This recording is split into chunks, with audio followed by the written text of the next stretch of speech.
Imagine living in a peaceful lakefront community, only to have one neighbor who treats every leaf, kayak, and shadow like it's a threat to civilization. When Karen declared my kayaks visual pollution, I thought it was a joke. Turns out her complaint uncovered something way bigger and way funnier. I live in a quiet lakefront HOA community, the kind where mornings start with calm water and neighbors wave from their porches. The rules are strict, sure, but life stays peaceful, at least for most of us. Across the shoreline lived Karen, the self-appointed guardian of every rule ever written, and several she just invented. Clipboard ready, sunglasses on, she could spot a violation faster than anyone could blink. One weekend, I placed my 2 kayaks in the exact shoreline rack assigned to me. HOA approved, color neutral, neatly stacked. I didn't think twice. But of course, Karen noticed. She marched over like she was responding to a national emergency only she could see. With her arms crossed and that signature disapproving stare,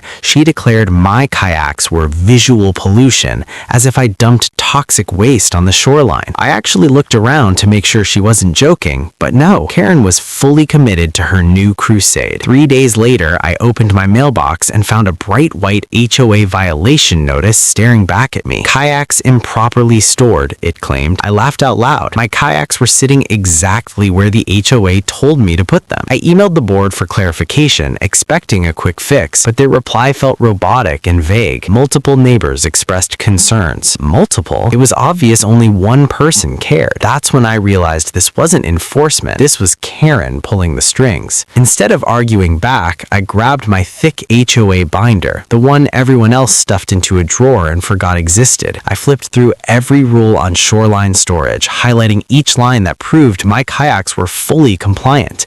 Color guidelines, placement rules, height limits, everything matched perfectly. I wasn't the problem. But while double-checking the codes, I stumbled onto something even better, a section on environmental protection, one Karen clearly never read. Her oversized deck stretched beyond the allowed boundary. Her plants were invasive, her lighting was unapproved, and her shoreline landscaping violated nearly every rule. Suddenly, the real violator wasn't me at all. 2 days later, the HOA attorney emailed me, requesting a quick video call. When we connected, he politely asked if I could walk him through the shoreline live. I stepped outside, camera in hand, showing the kayaks, the approval tag, and the exact placement. He nodded immediately. That's perfectly compliant. Then he asked me to angle the camera toward Karen's deck. The moment it came into view, he sighed, a long, tired sigh. That, he said, is absolutely not permitted. And suddenly, everything shifted. A week later, I joined the HOA meeting on Zoom. The board members appeared, the attorney appeared, and then Karen showed up, arms crossed, chin high, acting like she'd already won. The president began discussing the kayak complaint when Karen immediately jumped in. Before she could finish, the attorney cut in. He calmly explained my kayaks were fully compliant, then shifted to her violations: deck extensions, invasive plants, lighting issues, environmental damage. Her confidence evaporated. The board dismissed her complaint and ordered her to fix everything. Justice delivered. 2 weeks later, the HOA sent an official notice. All shoreline structures would be re-evaluated for compliance. Karen's deck had to be shortened, invasive plants removed, and lighting fixed. Meanwhile, my kayaks stayed right where they belonged, fully legal and untouched. Now, whenever Karen walks past my shoreline, she doesn't complain. No clipboard, no lectures, just a glare. Meanwhile, the neighborhood knows who the real rule breaker was, and I get to enjoy my kayaks, the calm lake, and a little poetic justice every day. Hit like and subscribe button.